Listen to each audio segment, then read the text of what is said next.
The second year I was married to Chloe, Julian Croft hired a group of men to disrupt my father's funeral. They stormed into the quiet hall, throwing buckets of paint that splattered across the memorial wreaths, setting off firecrackers that popped and echoed through the somber space, and hanging garish banners. To complete the spectacle, they blasted the song Celebration on a continuous loop from a portable speaker. All of this chaos was because I, Chloe's legal husband, was considered an inconvenience to him and the vocal online community that believed they belonged together. At that very moment, Chloe and Julian were in the middle of a promotional tour for their latest movie premiere. During a press event, a reporter in the audience posed a question about regrets in love. Chloe turned her gaze toward her co-star, remaining silent. Julian's eyes, however, seemed to sparkle under the stage lights as he delivered one of the film's most memorable lines with perfect timing. "I'd love to hold your hand, but your wedding ring, it digs into me." It was a perfectly crafted moment, and the message was clear.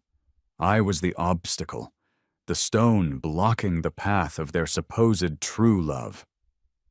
This time, however, I was finally ready to step aside and reclaim my own life. I was trying to do my best to greet the friends and family who had come to pay their respects when my phone buzzed with a call from Chloe's assistant. "Mr. Vance," she said, her voice professionally apologetic. "Chloe asked me to tell you she's sorry. The studio insisted she attend the premiere tour at the very last minute. You know we can't afford to anger them. Please try to understand. I wondered if it was truly the studio that wanted her there, or if it was Julian." The line went quiet for a moment as I absorbed her words. I had no desire to hear any more excuses, so I simply ended the call. My agent, Mark, who was standing beside me, looked at me and let out a deep sigh. "I told you that woman was bad news, but you never wanted to listen. Just look at this mess." He patted my shoulder in a gesture of comfort. "Don't let it get to you. I'm here for you, man. I've got your back.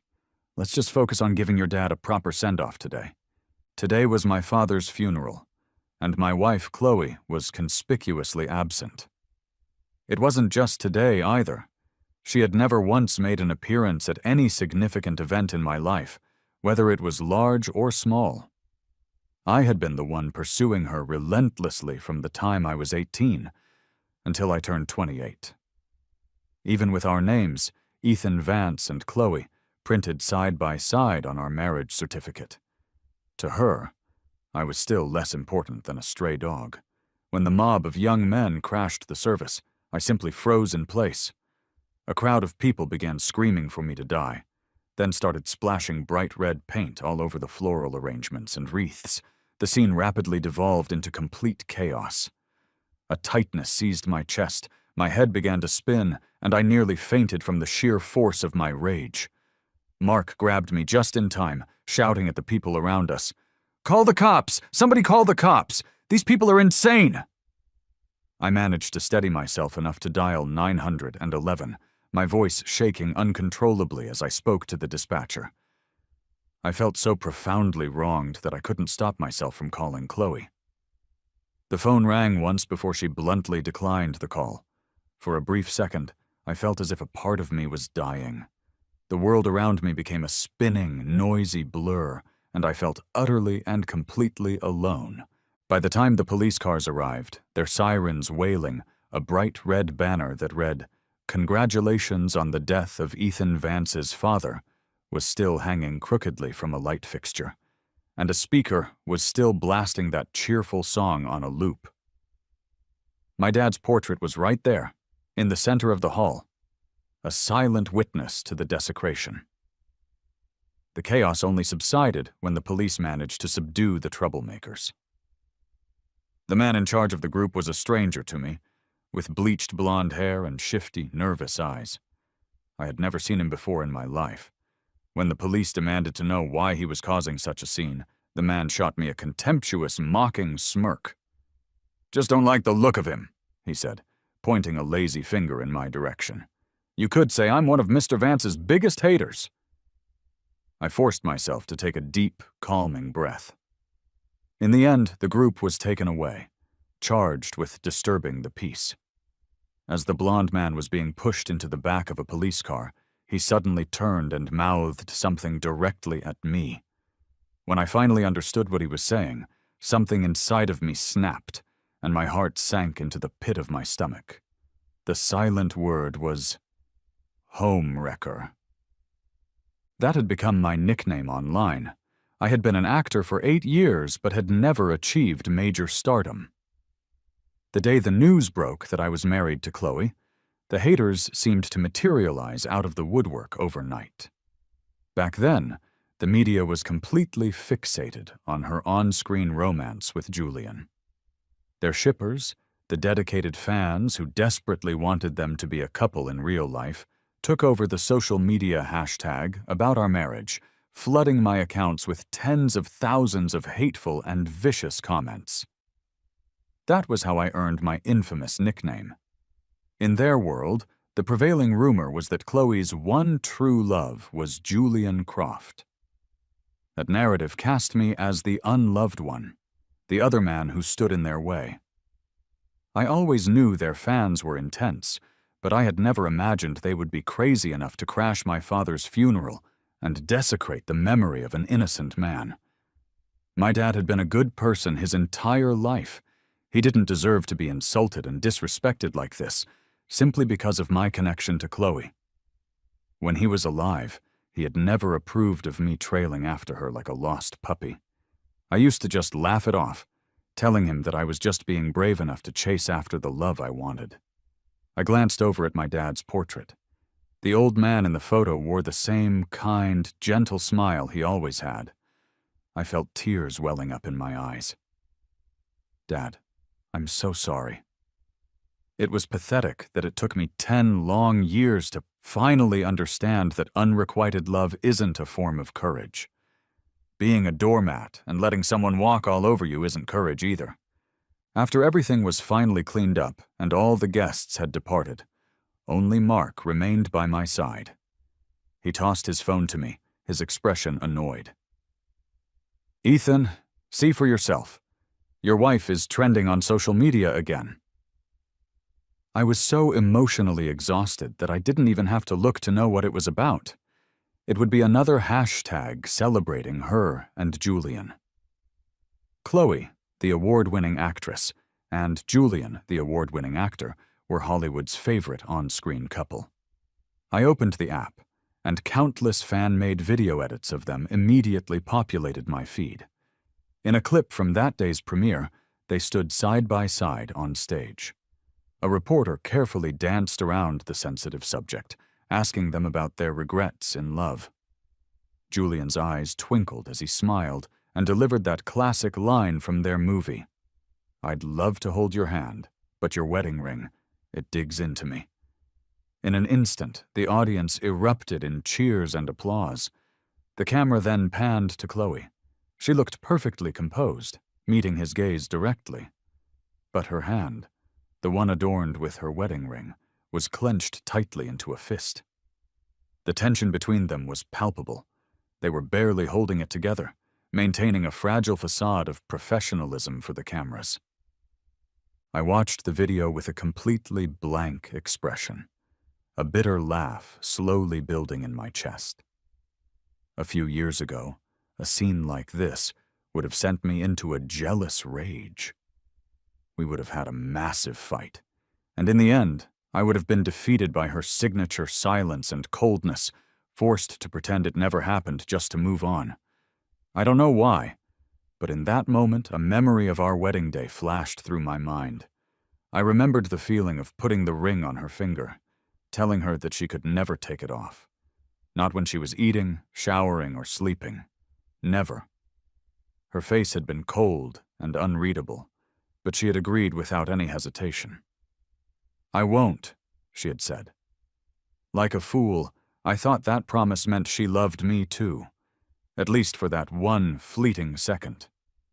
But now, it was clear that our wedding ring had become the silver handcuff that was keeping her from her supposed true love.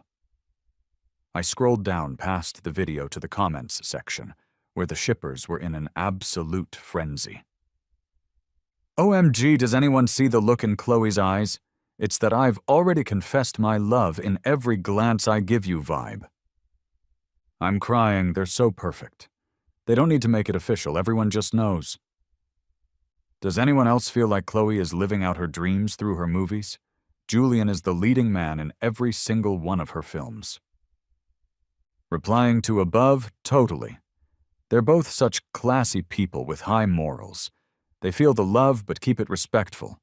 They can't be together in real life, so this is all they have. Then there was one stray comment that dared to challenge the narrative. Can't you guys just ship them in the movies? Shipping a married woman with someone else in real life is kinda weird. The replies were swift and unanimous in their condemnation. Ethan, log into your main account. Ooh, the morality police are here to judge us. So scary. Everyone was convinced that this public display was proof of their tragic, real-life love story. They were using the movie's script to publicly declare the love they couldn't otherwise express.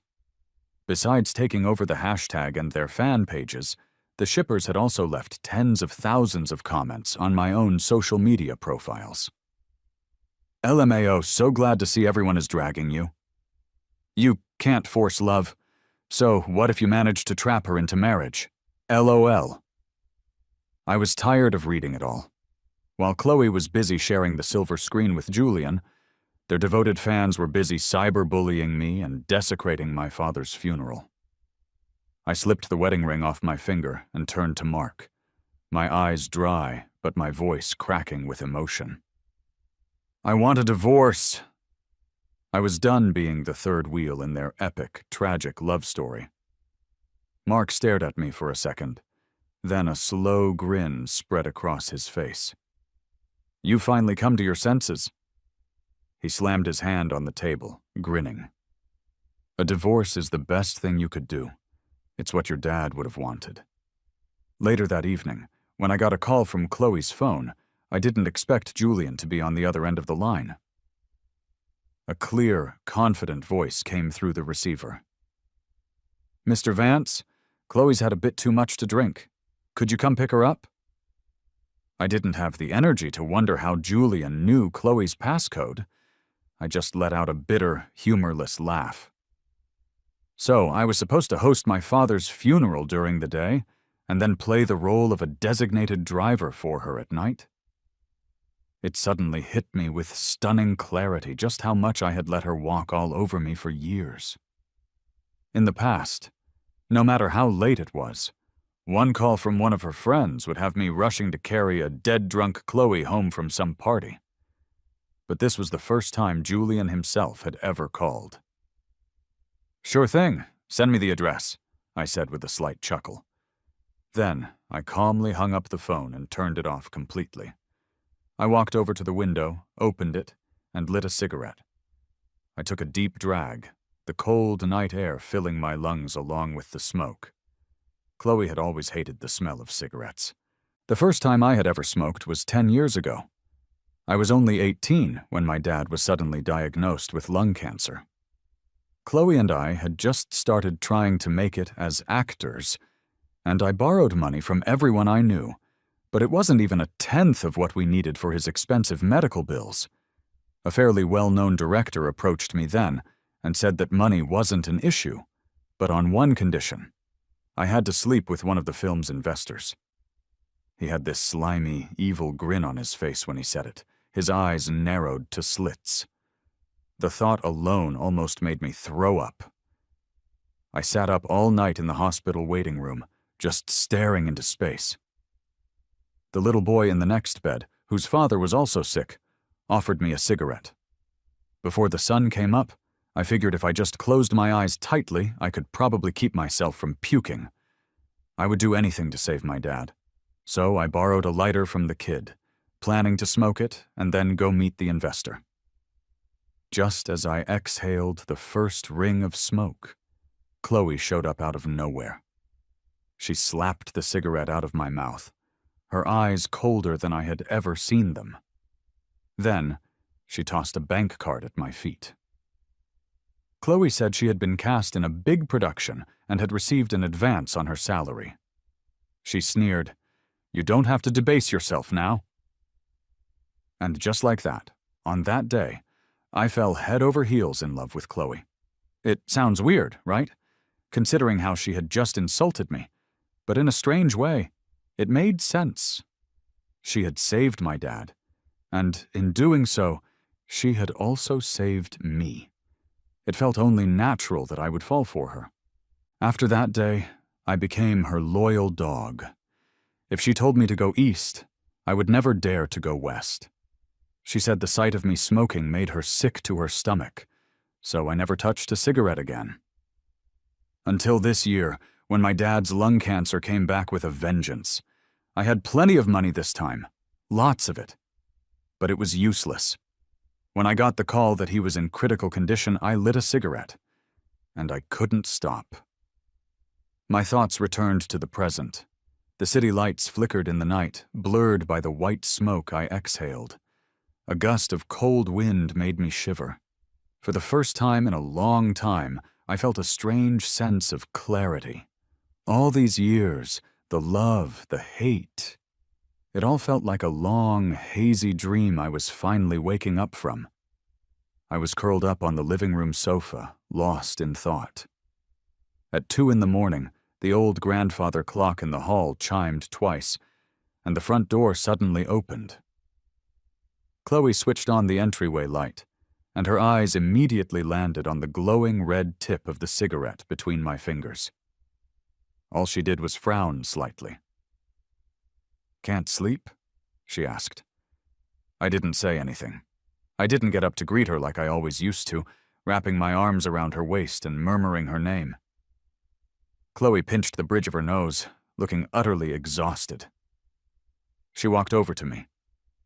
"I'm sorry I couldn't be at Dad's funeral," she began. "I'll go see him first thing in the morning." Chloe sat down beside me, smoothly took the cigarette from my hand, and stubbed it out in the ashtray. "I know you're hurting," she said, looking down at me. "But I didn't have a choice, Ethan." I ignored her apology and lit another cigarette. "Who brought you home?" She seemed taken aback by the question, freezing for a second. I let out a self-deprecating laugh. "Julian called me from your phone, said you were drunk and needed a ride. I didn't go, so who brought you home?" Chloe was silent for a long moment. "I didn't know he called you." I looked at her, and it was all so painfully clear.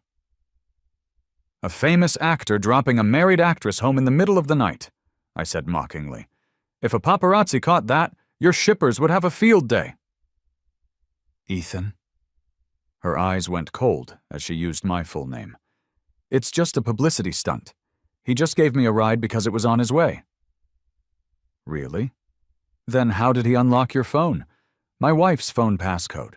A secret to me, her legal husband, but known to her publicity stunt on-screen partner." She frowned. "I don't know." This time I couldn't help but laugh out loud. "Then what do you know?" I said, my voice dripping with sarcasm. "Do you know that your shippers trashed my dad's funeral today?" I didn't want to get hysterical like I used to, but in that moment, I realized just how much Chloe's coldness and distance over the years had finally gotten to me. She didn't even call me back after the premiere. She never even bothered to ask me what was wrong.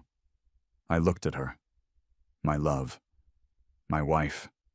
The flame I had been throwing myself into for 10 long years.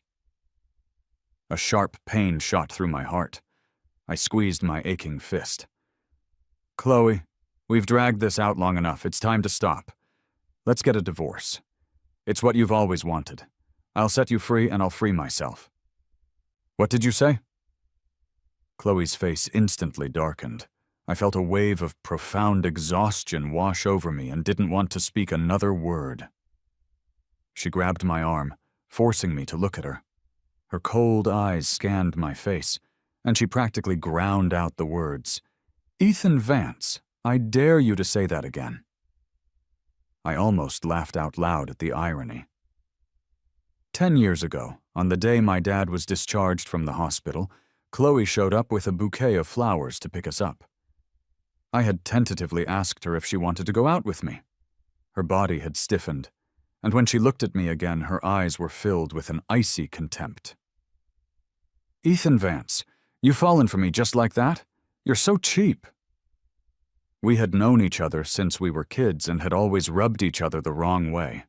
I knew that her thin lips could spit out the cruelest, coldest words imaginable, so I didn't care. I shamelessly latched onto her. She had scoffed. "Ethan Vance, I can date you, but I will never love you, and I will certainly never marry you." Her tone was vicious and cruel. Anyone else would have probably given up right then and there, but I wasn't anyone else. So I watched as Chloe's career soared in the entertainment industry while I struggled, unable to keep up no matter how hard I tried. "My career is taking off right now. I can't go public with our relationship. If you can't accept that, you can get lost," she had informed me from her pedestal. I had just grinned. I can accept that. After all, my worst-case scenario was her dumping me. But she didn't, which was a pleasant surprise. This continued until we were secretly photographed. The pictures went viral, and our 8-year relationship was exposed to the world. Chloe, with her carefully crafted, perfect public image, saw her popularity plummet. Netizens accused her of being irresponsible for being in an 8-year relationship without making it official or getting married. My dad saw the articles and stormed over to Chloe's place, his face grim. "I'm putting my foot down. You two are breaking up. From now on, you have nothing to do with our family." She refused. So, as the next logical step, we proceeded to get married, and everyone was happy. Everyone, that is, except for Julian, the shippers, and Chloe herself. The day we went to get our marriage license, Chloe frowned through the entire process. In our official photo, she looked completely and utterly reluctant. "If you really don't want to, we don't have to do this," I had said, testing her. "We could just stage a wedding, put on a show. That could work too." She had sneered. "We're already doing it. What's the point of being wise after the fact?" From dating to marriage, she was like a reed in a flood, swept along inch by circumstances. I knew Chloe had never truly wanted any of it. It was just like how, when she was 15 and abandoned by her parents, it was my dad who fed her and paid for her schooling. She was with me, married me, to repay that debt. Maybe she had always resented me for holding her back, and that resentment extended to not wanting to see my dad one last time. But now that I was offering her a divorce, offering her the freedom she supposedly craved, why was she acting like she didn't understand?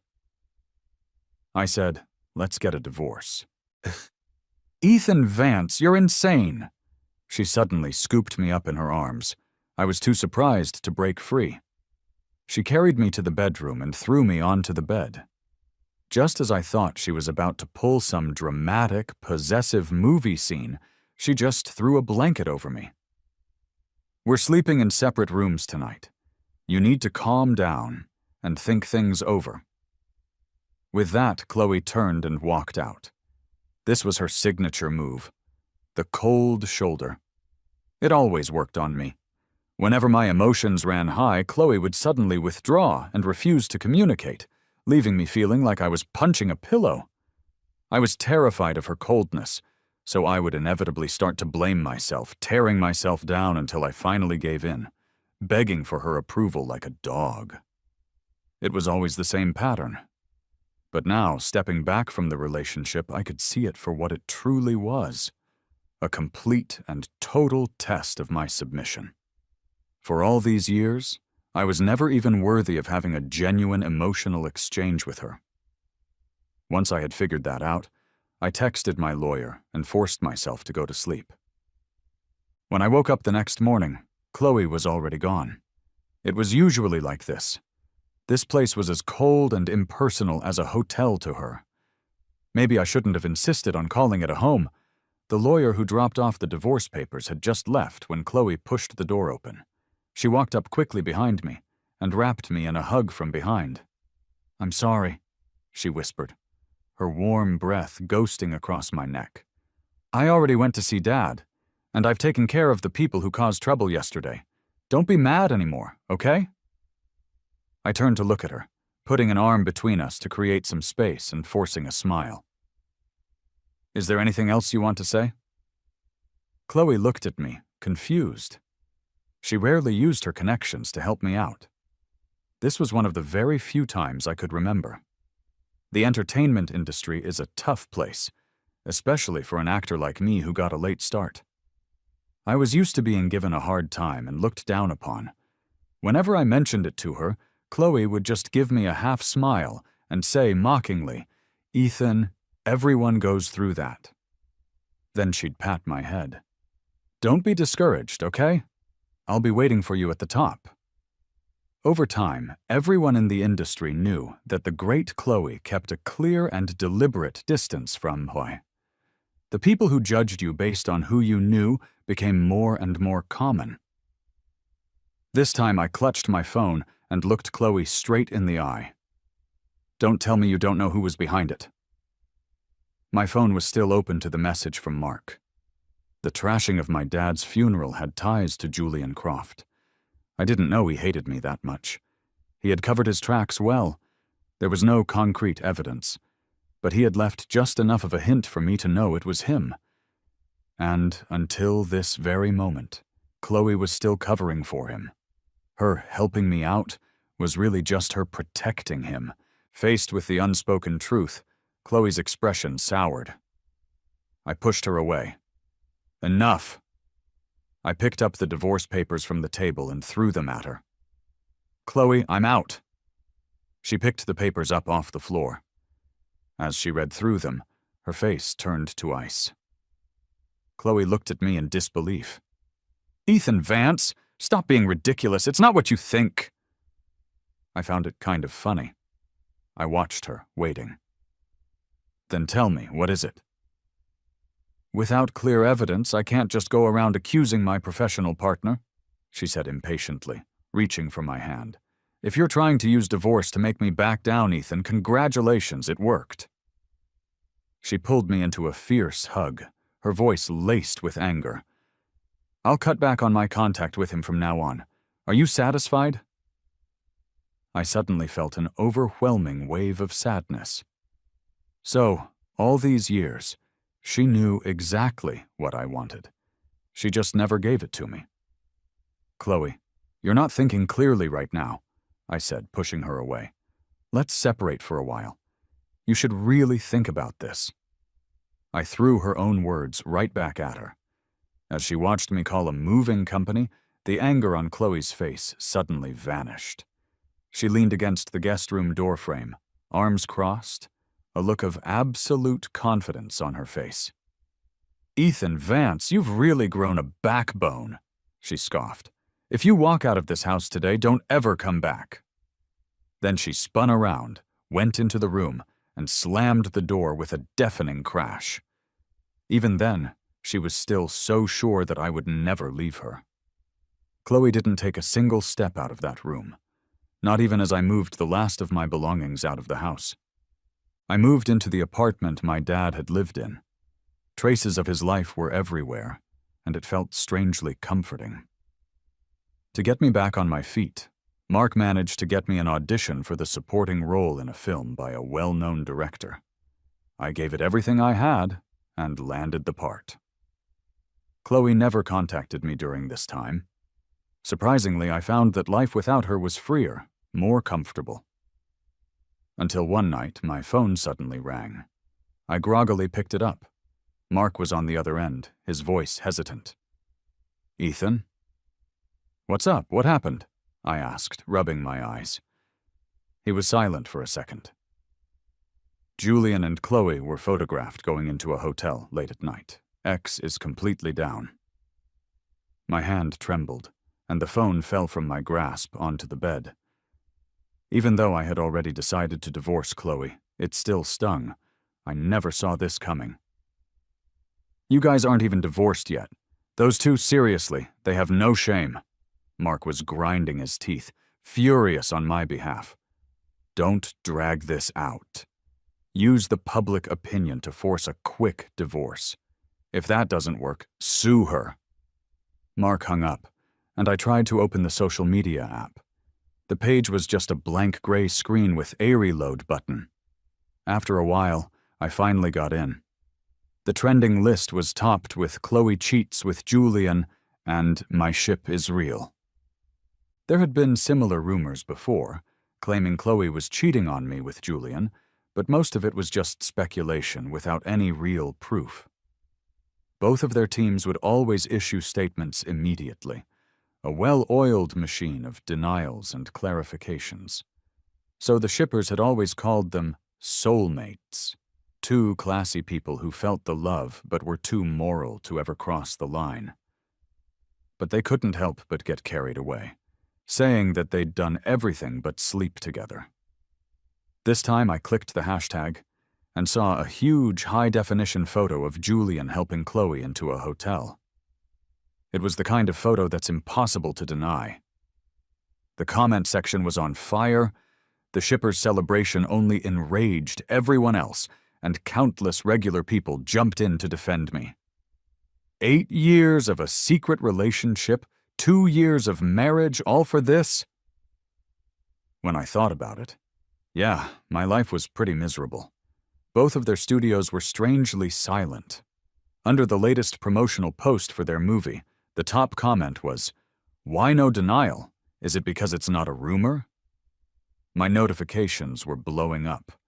The comment section had transformed from shippers' insults to messages of sympathy from fans and strangers. "My heart breaks for him. Die, you cheating scumbags." I can't imagine what this guy has been through all these years. With that level of patience, you can succeed at anything. I used to hate on the shippers. How could you ship a married woman? Turns out they were shipping the real thing all along. My reputation was completely turned around overnight. Strangers rushed to my defense, and I gained tens of thousands of followers in a short time. But Chloe and Julian's fans were also trying desperately to control the narrative. "Trust our girl. We all know Chloe's character. There has to be more to the story." Don't judge without knowing the full picture. Let's wait and see. LMAO at people calling our Julian the other man. Everyone knows Ethan is the homewrecker. He was probably already divorced, if you know what I mean. Ethan, stop playing dead and come out and say something. I almost wanted to laugh, but my lips wouldn't move. I couldn't manage a smile. We weren't even divorced yet, and my wife was already so eager to be seen with another man. After some thought, I sent Chloe a simple message. Courthouse, 8 a.m. After we divorce, I'll release a statement on social media to clear your name. At 8 a.m. the next morning, Chloe was there as promised. She took off her sunglasses, her face looking pale and drawn in the early sunlight. "Ethan Vance, you're really dead set on this divorce, aren't you?" I didn't know how she had the nerve to say that. I didn't answer her, just started walking towards the courthouse entrance. She grabbed my wrist, refusing to move. "Last night was a misunderstanding. It's not what you think. I drank too much, and he just got me a room at the nearest hotel. That's all." Chloe's voice was impatient as she rushed through the explanation. "I believe you," I said, stopping and turning around. I saw a surprising spark of hope ignite in her eyes. I forced a smirk. "Go ahead and use that excuse in your official statement. See if your fans believe it. See if the public believes it." 2 a.m, a man and a woman, alone after drinking at a hotel. The time, the place, the people, the plot. It had all the elements of a perfect scandal. If Chloe dared to release that statement, her and Julian's careers would be over. She was speechless, choked by my words. "We get divorced. I let you and Julian be the perfect couple you're meant to be. And I'll tell the media we had already agreed to separate a long time ago, but got delayed for various reasons. That way you and Julian aren't technically cheating. It's a win-win for you. What are you hesitating for?" I looked at Chloe, genuinely confused, and couldn't resist a taunt.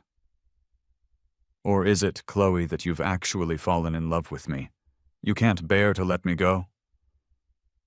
The words were barely out of my mouth before I wanted to laugh at myself, as if she had an ounce of genuine feeling for me. If she did, she wouldn't have let her shippers cyberbully me for years. She wouldn't have left me to be humiliated at my own dad's funeral, and she certainly wouldn't be going to hotels with another man before our divorce was even final. I looked at the person standing in front of me. I had to admit, I'd started falling for her long before that morning at the hospital 10 years ago. Back when we were teenagers, she was from a wealthy family, the top of her class. She was the kid next door my dad always compared me to, my natural-born rival.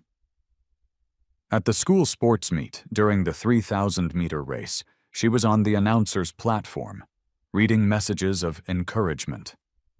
I was gasping for air, about to give up, when I heard her clear, steady voice over the loudspeakers. Suddenly, I found the strength to keep going. If her mother hadn't had an affair, and her father hadn't walked out, if the golden girl hadn't become an orphan overnight, Chloe would have never given me a second glance. The day my dad invited her over for dinner after she hadn't eaten for 3 days, she finally noticed me. "You are?" she asked, trailing off. My surprise turned to shock. I stared for a moment, then sneered. "Are you blind?" I sat right in front of her. By then, we'd been in the same class for 3 years. I refused to believe I was that unnoticeable. I preferred to think she was just that arrogant. From then on, we couldn't stand each other. But it turns out, I might not have been a star, but I wasn't a nobody either. I had worked my way up to where I am today. I had won awards, gained fans, and earned praise from critics. I was shining my own little light in my own corner of the world. It's just that from then until now, Chloe had never once truly seen me. All this time, she'd never really looked at me. I had worked for 10 years just for that one look. 10 years later, I had to admit to myself that I shouldn't have been so desperate for it. Looking at her now, a nasty thought crossed my mind. If you kneel and beg me, I might consider not divorcing you. She was stunned. As she stood there frozen, I laughed again.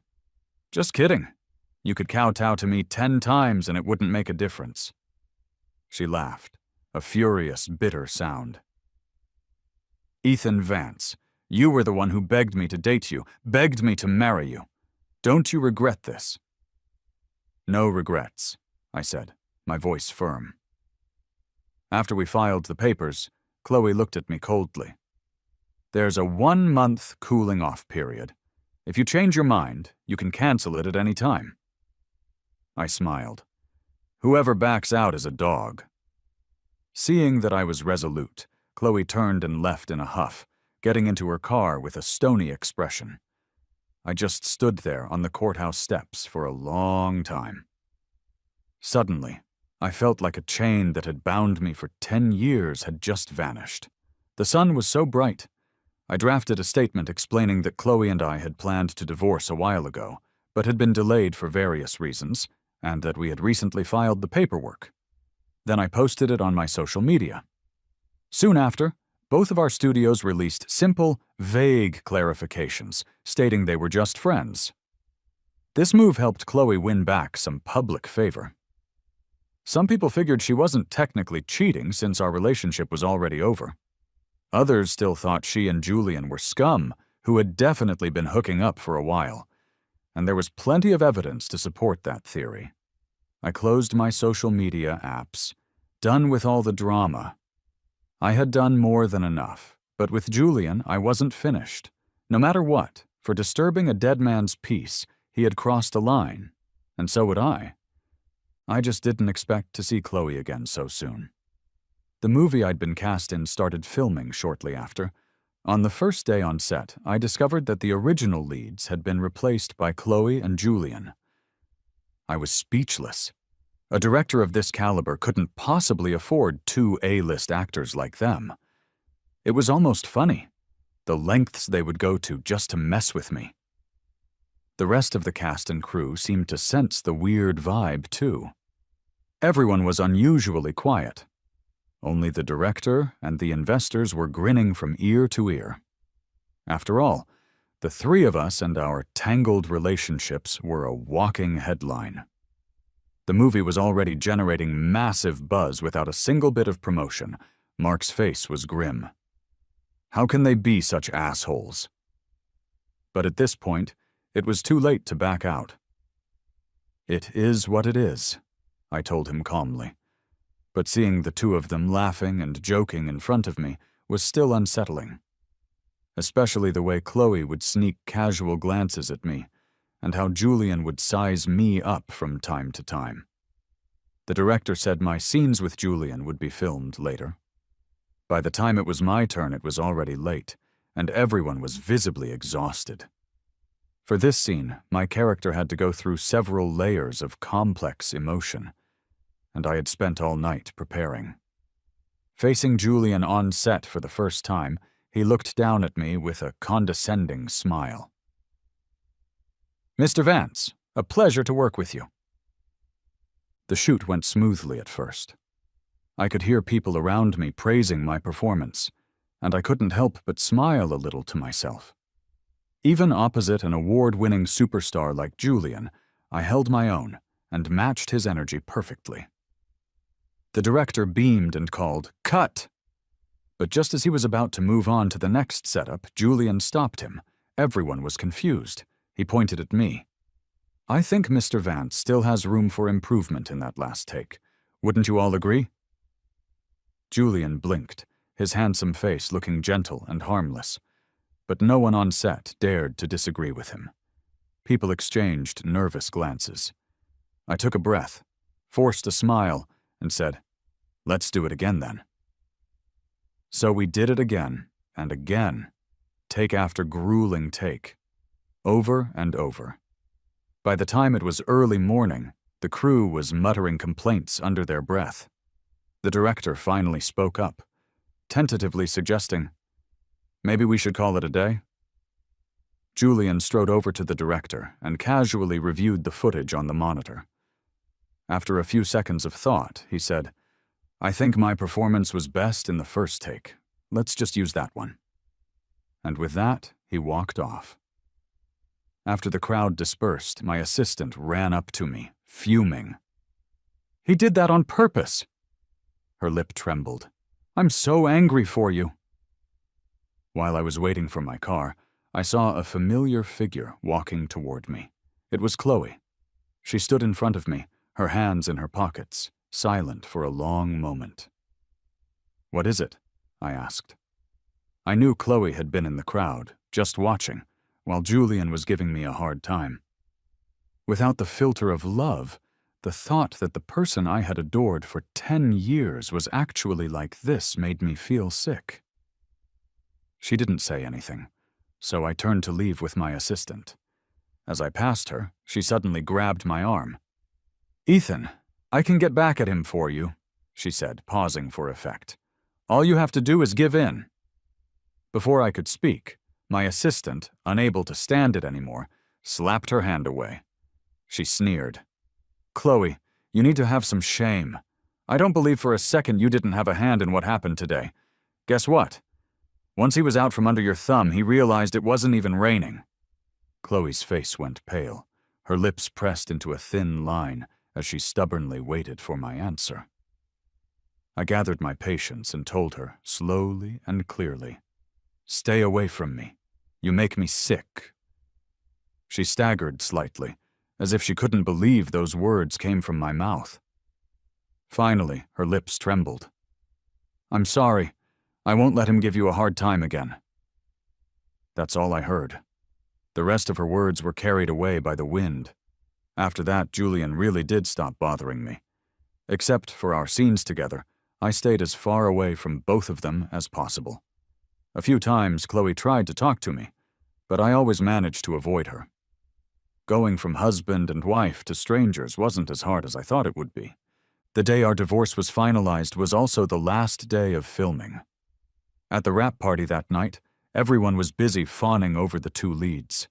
After a few drinks, Chloe sat there restlessly, rubbing the rim of her glass, clearly impatient, especially when her gaze swept over to me. Julian was flushed, a little drunk. He reached out to grab her sleeve, his voice a little whiny. "Chloe, I'm drunk. Will you take me home?" She paused, her eyes instinctively flicking toward me. I was sitting in a corner, sipping my drink, not saying a word. I didn't even look in her direction. The entertainment industry is full of people who know which way the wind blows. Even with me, Chloe's ex-husband, in the room, it didn't stop them from sucking up to the two of them. One person, emboldened by alcohol, even blurted out, "Are we going to be hearing wedding bells soon?" My expression didn't change. But Chloe, apparently not getting the reaction she wanted from me, turned cold. She irritably shook off Julian's hand. "If you're drunk, call a car. I'm not your driver." The smiles on everyone's faces froze. The hazy look in Julian's eyes sharpened, and the color drained from his face. He was used to being the center of attention, coddled and adored. When had he ever been publicly humiliated like this? But because it was Chloe, he couldn't lash out. Tears welled in his eyes. Julian gritted his teeth, downed his drink in one gulp. "Excuse me?" He grabbed his bag and, ignoring everyone, turned to leave. I glanced at my watch. It was about time. As luck would have it, before he could even get out of sight, the door swung open, and a group of police officers walked in, flashing their badges. "Mr. Julian Croft, please come with us for questioning." It happened so fast. Everyone was stunned. Julian froze in place. The director knocked over a glass, which shattered with a loud crash. Someone stepped forward. "Is there some kind of mistake?" Of all the people there, the director looked the most horrified. The movie had just wrapped. It hadn't even been submitted for review yet. If his leading man became a criminal, he'd be ruined. He'd lose everything. No matter what anyone said or thought, after a few minutes of chaos, Julian was taken away. The wrap party ended in disarray. Walking out of the hotel, I felt great. I lit a cigarette, enjoying the cool night breeze. Chloe caught up to me from behind, looking like she wanted to say something, but she didn't say anything. She just took off her jacket and draped it over my shoulders. "Do you hate me?" I asked her. She didn't seem to understand. "What?" I stopped walking and tucked a stray strand of her hair behind her ear. "For wasting so many years of your life, or for being about to destroy your beloved. Do you hate me?" Chloe shook her head and opened her mouth as if to explain, but all she said was, "You should be the one who hates me. I'm so sorry for everything I put you through." I couldn't help but scoff. "At least you're self-aware." Looking at her lost, haunted eyes, I found it amusing. Smoke blew into my eyes, and they started to water. It stung. I coughed a couple of times. Chloe frantically tried to wipe my tears away and took the cigarette from my hand. I wiped my face and casually draped her jacket over her arm. "Let's go. Some things, like smoke in the wind, just disappear." Julian Croft was brought in on suspicion of inciting public disturbance. He wasn't some saint to have climbed so high in the entertainment industry. It wasn't just me. Other actors who had crossed him had all suffered at his hands in one way or another. He cultivated a harmless, innocent public persona, but behind the scenes, his methods were dirty. He even had a crew of people who did his dirty work for him. Trashing my dad's funeral was just one of many things. When you do enough bad things, no matter how well you clean up, you'll always leave a trace. I had someone gather all the evidence and secretly sent it to one of his old rivals, a washed-up actor whose face he had ruined, forcing him to quit the industry. As expected, the actor immediately reported him. He also bought a ton of press. With Julian's level of fame, the moment he was arrested, gossip bloggers jumped on the story, blowing it up. His studio issued a legal threat, promising to sue anyone spreading rumors, but they were immediately slapped in the face by an official police statement. Julian was a criminal. His reputation tanked overnight. Massive numbers of fans turned on him, and the shippers vanished into thin air. All sorts of scandals started popping up like weeds. Bullying in high school, skipping college classes for filming, being a diva on set, sabotaging his rivals with smear campaigns. Even the story of how he deliberately gave me a hard time on set was leaked by a crew member.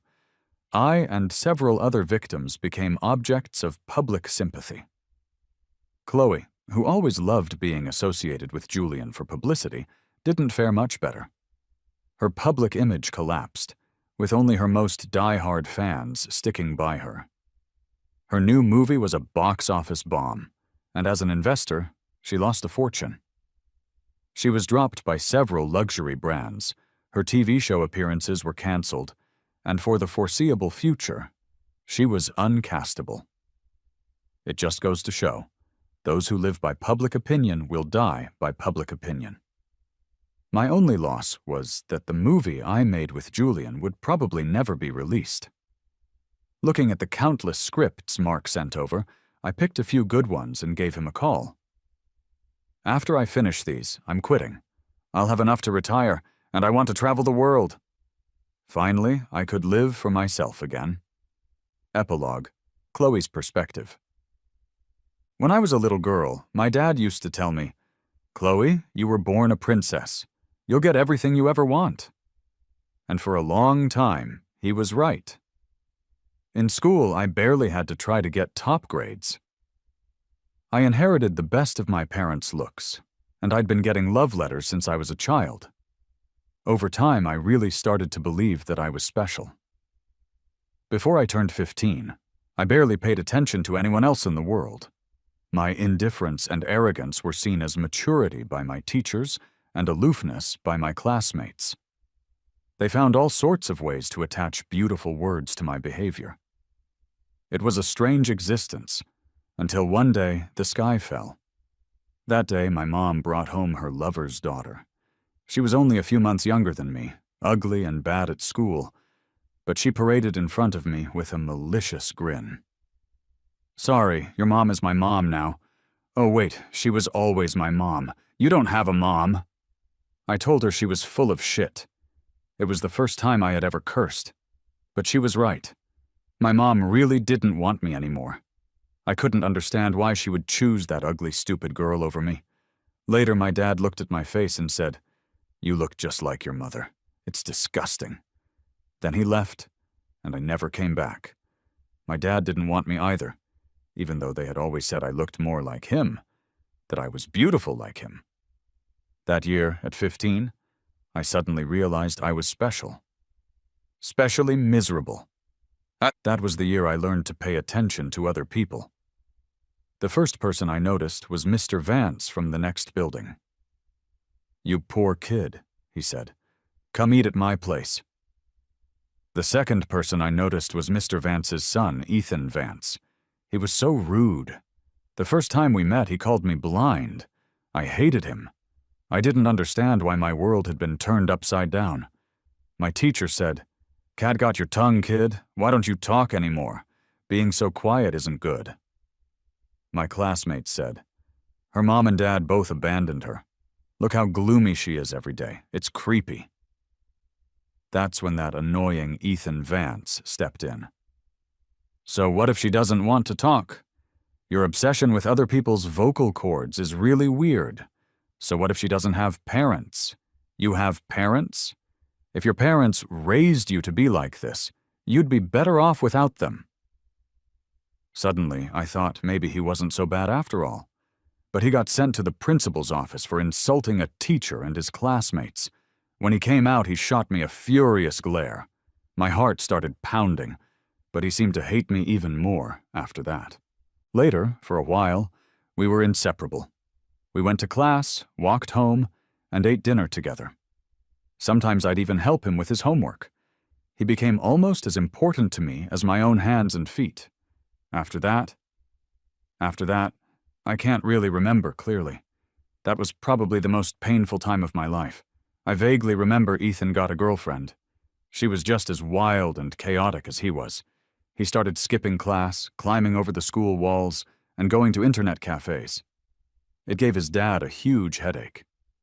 We didn't walk home together anymore. He didn't have time to stand up for me. While the teacher was yelling at me for my plummeting grades, he was passing notes to his girlfriend, asking what she wanted for lunch. While a group of girls cornered me in the bathroom and beat me up, he was at an internet cafe playing games with his girlfriend, the sound of his keyboard clattering away. I started to hate him. Why was he ignoring me? Why wasn't he protecting me anymore? I think he did try to check on me once, in a moment stolen from his romance. He asked about the bruises under my eyes. But by then, I had learned how to shut people up. "None of your business," I'd snapped. So we drifted apart. Until after graduation, he didn't get into college and insisted on following his girlfriend to the big city to try and make it. His dad said he was heartless, abandoning his old man for a girl. Ethan just laughed, and then he cried, saying that once he made it big, he'd bring both his dad and me over. He hugged me at the train station before he left. It felt so strange. Then he walked away without looking back. 2 months into my freshman year of college, I got a call from his dad. He told me Ethan's girlfriend couldn't take it anymore. A month ago, she had stolen his wallet and run off. He was too embarrassed to tell anyone, so he'd been struggling alone, penniless, for a month. When he couldn't take it anymore, he finally called his dad for help. That day, I took an overnight train to find him. He was filthy, like a homeless person. In that moment, I was furious. So angry my heart ached. I coldly yelled at him for being so pathetic, for letting some trashy person reduce him to this. He covered his face and cried, repeating my words. "I'm so pathetic." That night, I decided to drop out of college and build a life with him. The memories after that are a blur. His dad got cancer and was in the hospital. The bills were enormous. Ethan suddenly came to me and said, "There's this older woman. She said if I sleep with her, she'll pay for my dad's medical bills." I was speechless. I couldn't tell him no, but I couldn't tell him to do it either. In that moment, I hated something fiercely. Maybe I hated how powerless I was. But my anger twisted my words, and all that came out was a mocking, "You're so pathetic." He opened his mouth, then looked down and walked away. I shouldn't have said that. Later, I managed to earn the money for his dad's treatment. The look in Ethan's eyes that day was so bright, sparkling. He was kind of adorable. I swore to myself that I would make a lot of money. Then he said he wanted to date me, but he never said he loved me. Later, I became famous. The publicity stunts with a famous actor made me a lot of money. Ethan started to get jealous and bitter. He finally became like me, like I was during all those years of silent hysteria. I loved seeing him act like a madman. Even more, I loved it when, after a huge fight, he would have to come crawling back to me, his eyes wet and pleading like a little puppy. Only then could I feel that he loved me. He didn't know that I was the one who leaked our relationship to the press. Everyone online said he forced me into marriage, but I knew I was the one who did the forcing. When those shippers insulted him, it hurt me to see it, but when he turned to me, cornered and helpless, and threw himself into my arms, I felt an overwhelming thrill. So that's what it felt like. The roles from our youth had been completely reversed. I loved having this control over his emotions. I loved that he was pathetic, but only for me. I loved that he was surrounded by enemies, with only me to rely on.